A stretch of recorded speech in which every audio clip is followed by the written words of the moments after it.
Hello student, YouTube channel excel exam में मैं विवेक आपका फिर से स्वागत करता हूं। दोस्तों 29 फरवरी के पेपर में ये 15 महत्वपूर्ण टिप्पणी आप सभी को अच्छे से तैयार करके ही जाना है। और ये 15 टिप्पणी ऐसा है कि आपको सभी पेपर में आपको कोई न कोई क्वेश्चन इसमें से ज़रूर मिल जाएगा। इसलिए एग्जाम से पहले जो है इन क्वेश्चन को जो है अच्छे से आप सभी तैयार कर लीजिए। ये 15 टिप्पणी आपको तैयार करके ही एग्जाम में जाना, क्योंकि हमने आपको पेपर के एनालिसिस में भी बताया है कि तकरीबन आपको 5 से लेकर के 10 अंक के डायरेक्ट आपको टिप्पणी मिलते हैं। कभी कभी दोस्तों आपको 15 से 20 अंक के डायरेक्ट आपको आपके पेपर टिप्पणी देखने के लिए मिल जाता है। ठीक है, तो इन 15 टिप्पणी को आपको देख लेना और ये पूरे बुक से हमने सेलेक्ट किया हुआ है। अगर ऐसे ही आपके क्वेश्चन बैंक में बहुत सारी इंपॉर्टेंट टिप्पणी आपको दिख जाए तो आपको तैयार भी कर लेना है। ठीक है, फिलहाल इस 15 टिप्पणी को आप सभी स्टूडेंट अच्छे से तैयार कर लीजिएगा। चलिए शुरू करते हैं इस क्लास को। एक बार आप सभी इस क्लास को लाइक कर दीजिएगा और अपने दोस्तों में शेयर कर दीजिएगा और चैनल पहली बार चैनल को आप सभी सब्सक्राइब भी कर लीजिएगा। ठीक है, और टेलीग्राम से भी जुड़ना तो इसी वीडियो के डिस्क्रिप्शन बॉक्स में हमने लिंक दे रखा है, आप जाकर आप जुड़ सकते हैं। चलिए एक एक पॉइंट डिस्कस करना शुरू करते हैं। दोस्तों 29 फरवरी के पेपर के लिए आप लोग इसको जरूर तैयार करिएगा। पहला आपके सामने जो टिप्पणी हमने बहुत भ्रूणता का लिया हुआ, ये कम से कम 8 से 10 साल से पेपर में आया हुआ, ये पूछा जाता है आपको, डायरेक्ट आपको क्वेश्चन मिल जाएगा। ठीक है, अब परिभाषा ध्यान सुनिएगा। कहता है कि जब किसी एक बीजांड या बीज में से एक से अधिक भ्रूण उत्पन्न होते हैं तो इसे हम बहुभ्रूणता कहते हैं। नाम से क्लियर है कि बहुत ज़्यादा भ्रूणता, ठीक है, बहुभ्रूणता यानी अधिक भ्रूणता कहते हैं। यह घटना अनावृत बीजी पौधे में अधिक होती है, परंतु आवृत बीजी पौधे में यह बहुत कम पाई जाती है। बहुभ्रूणता की खोज जो है वो एंटोनी न्यूवेनहॉक ने संतरे में की थी। ये आप यहाँ पर दिखा सकते हैं। कभी कभी एग्जाम्पल में डायरेक्ट पूछा जाता है कि बहुभ्रूणता की खोज किसने की थी। ठीक है, तो इस चीज़ को आप ध्यान में रखिएगा। तो ये आपको टिप्पणी लिखने के लिए 2 अंक में डायरेक्ट पूछा जाता है, कभी कभी आपको 3 अंक में पूछा जाता है, या कभी कभी आपके पेपर में 2 अंक में आपको फर्स्ट सेकंड थर्ड करके दे दिया रहता है और वहाँ से डायरेक्ट आपको टिप्पणी लिखने के लिए तीनों को पूछा जाता है। ठीक है, किसी भी तरीके से आएगा तो क्वेश्चन आपसे छूटना नहीं चाहिए।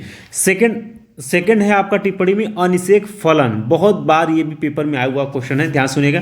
कहता है ऐसे फल जिनका निर्माण बिना अंडाशय के होता है उसे अनिषेक फलन कहते हैं, तथा फल के निर्माण की इस प्रक्रिया को अनिषेक फलन कहते हैं। ठीक है, अब ध्यान सुनिएगा।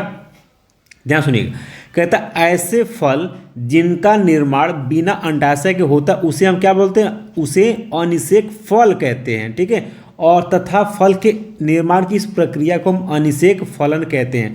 अब जैसे में आप दिखा दीजिएगा, अंगूर, तरबूज, संतरे आदि जो है आपके अनिषेक फलन में आते हैं और ये डायरेक्ट आपके बहुविकल्पी क्वेश्चन भी बने हुए आपके पेपर के लिए। ठीक है, तो ये चीज़ को, इस परिभाषा को याद रखिएगा, साथ ही इस उदाहरण को भी आप याद रखिएगा। ठीक है, तीसरा है महत्वपूर्ण टिप्पणी में से सहप्रभाविता। याद रखिएगा सहप्रभाविता। आइए इसका देखते हैं। कहता है कि जब किसी कारक या जीन के एलील में से भी पूर्ण रूप से प्रभावी या अप्रभावी न होकर मिश्रित रूप से प्रभाव डालते हैं तो इसे हम सहप्रभाविता कहते हैं। यानी मिश्रित रूप से जो प्रभाव डालते हैं उसी को हम क्या बोलते हैं, सहप्रभाविता कहते हैं। यानी कि जब किसी कारक या जीन के एलील में, ठीक है, एलील में से भी पूर्ण रूप से प्रभावी या अप्रभावी न होकर मिश्रित रूप से क्या होता है, वो प्रभावी होता है या प्रभाव डालते हैं तो उसे हम सहप्रभाविता कहते हैं। जैसे मनुष्य में रुधिर वर्ग इसका एग्जाम्पल हो जाएगा, उदाहरण आप दे पाएंगे। ठीक है, चलिए फोर्थ की तरफ बढ़ते हैं। फोर्थ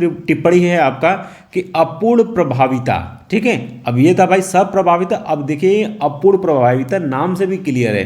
कहता है परिभाषा कि जब विपरीत लक्षण के जोड़ों में एक लक्षण दूसरे की पूरी तरह प्रभावित न कर सके तो इस घटना को अपूर्ण प्रभाविता कहते हैं। सिंपल सी बात, ध्यान सुनिएगा।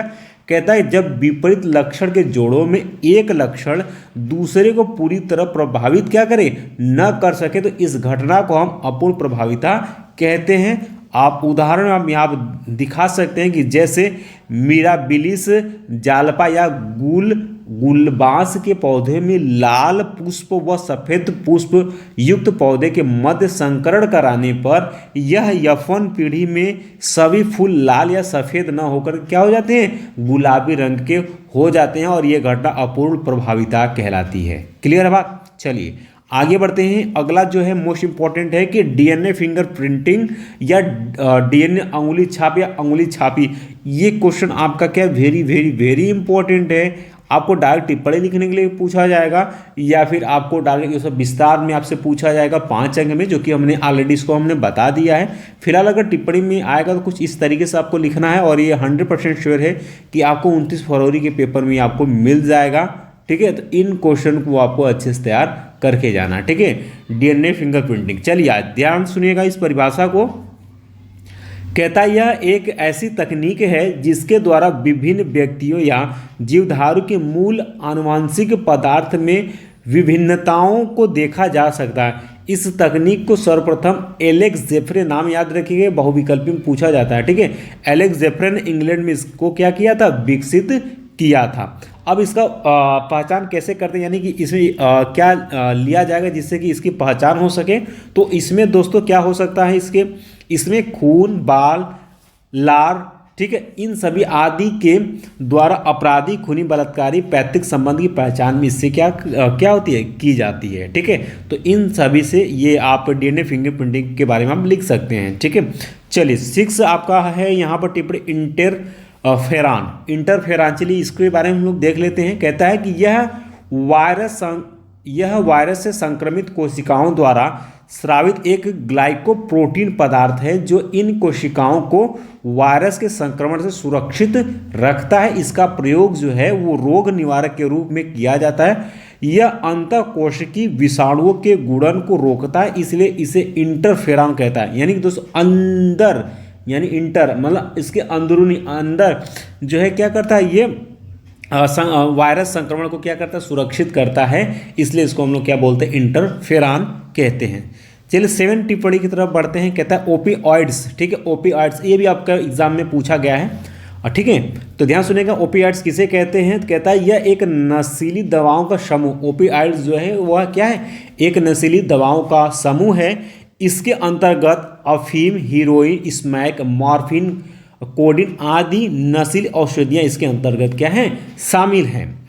आमतौर पर इसका प्रयोग दर्द निवारक के रूप में किया जाता है। यह हमारे तंत्रिका तंत्र को क्या करते हैं, प्रभावित करते हैं, जैसा कि आप लोग आए दिन समाज में देखते आ रहे हैं। चलिए 8वां है हमारा टिप्पणी प्रतिरक्षा, इम्यूनिटी। ठीक है, प्रतिरक्षा कहता है किसी प्राणी के शरीर में, ठीक है, कहता है किसी प्राणी के शरीर में शरीर द्वारा किसी रोगजनक के प्रति रोग उत्पन्न करने से रोकने की शक्ति को हम प्रतिरक्षा कहते हैं। जैसे कोई भी आपको बुखार होती है तो कुछ दिन के बाद वो ठीक हो जाता है। तो जो ठीक होने की प्रक्रिया, यानी कि आपके शरीर में एक सिस्टम होता है, एक प्रतिरक्षा होता है, एक इम्यूनिटी होती है जो किसी रोग से लड़ने में क्या होती है, सहायक होती है, जिससे कि आप उस रोग पर क्या होते हैं, लड़ करके विजय प्राप्त करते हैं। इस तरीके से आप समझ सकते हैं, उसको हम लोग प्रतिरक्षा कहते हैं। चलिए 9th पॉइंट है कि प्रतिबंधन एंजाइम के बारे में बात करते हैं। ठीक है, कि प्रतिबंधन एंजाइम पर टिप्पणी लिखने के लिए बहुत बार पूछा गया है। चलिए ध्यान समझिए। कहता है यह एक ऐसा एंजाइम है जिसके द्वारा डीएनए खंड को विशिष्ट स्थान से काटा जाता है। इसे आणविक कैंची भी कहा जाता है। वह एंजाइम जो डीएनए को काटता है उसे हम प्रतिबंधन एंडोन्यूक्लियस कहते हैं, जबकि डीएनए खंड को हम जोड़ने वाला एंजाइम यानी कि लाइगेज होता है। ये है हमारा प्रतिबंधन एंजाइम।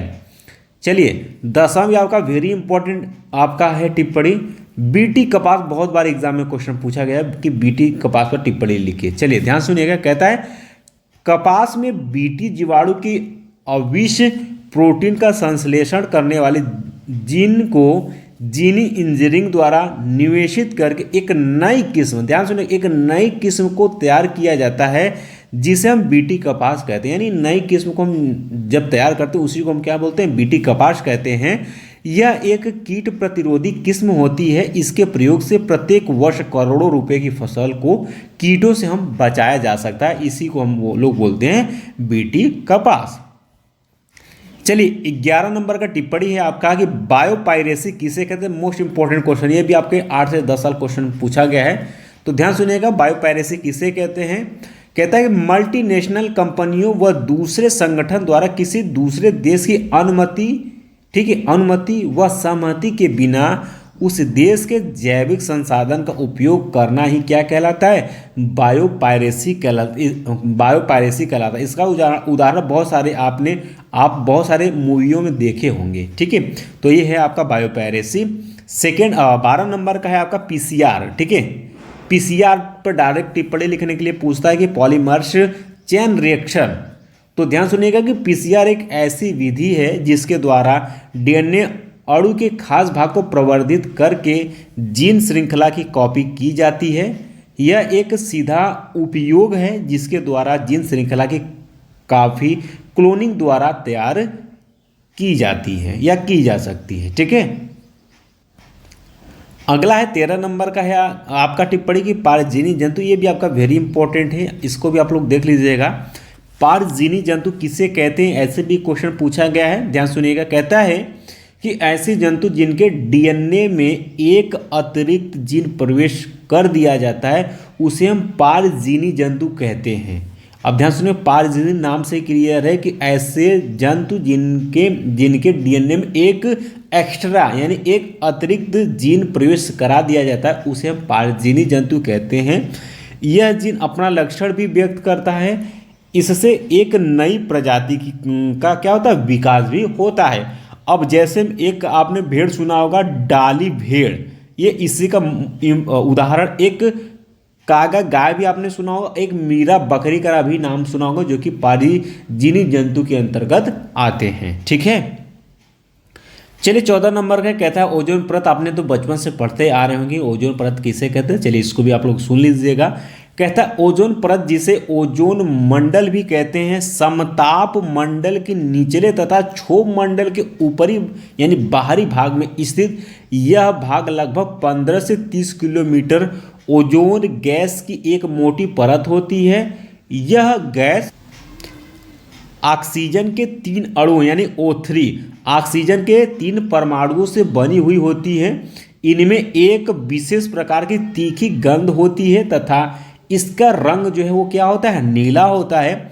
ओजोन जो है, ओजोन सूर्य से आने वाली हानिकारक किरणों अर्थात मुख्यतः पराबैंगनी किरणों को पृथ्वी पर आने से रोककर पृथ्वी और उसके जीवधारियों के सुरक्षा कवच के रूप में कार्य करती है। ओजोन परत के बारे में आपको पता हो गया। चलिए लास्ट है आपका टिप्पणी अम्लीय वर्षा। आपने पहले भी सुना होगा अम्लीय वर्षा के बारे में, एक बार मैं आपको फिर से क्लियर करा देता हूं। अम्लीय वर्षा पर टिप्पणी लिखने में पूछेगा तो इस तरीके से लिखिए। कहते हैं प्राकृतिक ईंधनों के जलने से अनेक पदार्थ के ऑक्साइड विशेषकर गंधक, नाइट्रोजन आदि के जलवाष्प के साथ मिलकर अम्ल बना लेते हैं। जैसे सल्फर डाइऑक्साइड से, ठीक है, यानी SO2 से SO3 यानी सल्फर डाइऑक्साइड से आप देख सकते हैं H2SO4, ठीक है, बन जाता है। इसी प्रकार हम जो है नाइट्रोजन के ऑक्साइड से आपके NO2 से HNO3 आदि बन जाते हैं, ठीक है। जब यह अम्ल अधिक आर्द्रता में जल के साथ वर्ष के रूप में गिरते हैं यानी वर्षा के रूप में गिरते हैं तो हम इसे क्या बोलते हैं, एसिड रेन बोलते हैं या अम्लीय वर्षा कहते हैं, ठीक है। बस ये 15 आपको टिप्पणी यहाँ फिलहाल में तैयार कर लेना है और कुछ और भी इंपॉर्टेंट आपको वीडियो बहुत जल्द मिलने वाले हैं। उन सभी क्वेश्चन को आप सभी देख लीजिएगा, ठीक है, वेरी इंपॉर्टेंट, उनको तो देखना है देखना। और बच्चों जो आपके पास समय बचा हुआ है आपको फटाफट 2017 से 2023 तक के बोर्ड में आए हुए क्वेश्चन को आपको तैयार कर लेना और बहुत ही जल्द जो है पूरे बुक का जो है हम बहुविकल्पी क्वेश्चन भी लेकर के आएंगे और उन सभी क्वेश्चन को आपको करवा देंगे। वो पढ़कर तैयार कर लीजिएगा, उसमें से आपका बहुविकल्पी कंप्लीट हो जाएगा और बहुत सारे आपके 5 अंक यानी कि दीर्घ उत्तरीय प्रश्न भी हम लेकर के आ रहे हैं, ठीक है। और साथ में हम पढ़ते रहेंगे, जो हमको लगता है इंपॉर्टेंट जो 29 तारीख के पेपर में आ सकता है उनको हम आपको बताते रहेंगे। और आपके पास जितना भी समय, जितना भी आपसे हो सके मेहनत करने के लिए उतना से ज़्यादा आप खुद पढ़ाई करिए, ठीक है। मिलते हैं दोस्तों नेक्स्ट क्लास में इंपॉर्टेंट क्वेश्चन के साथ, तब तक के लिए जय हिंद जय भारत।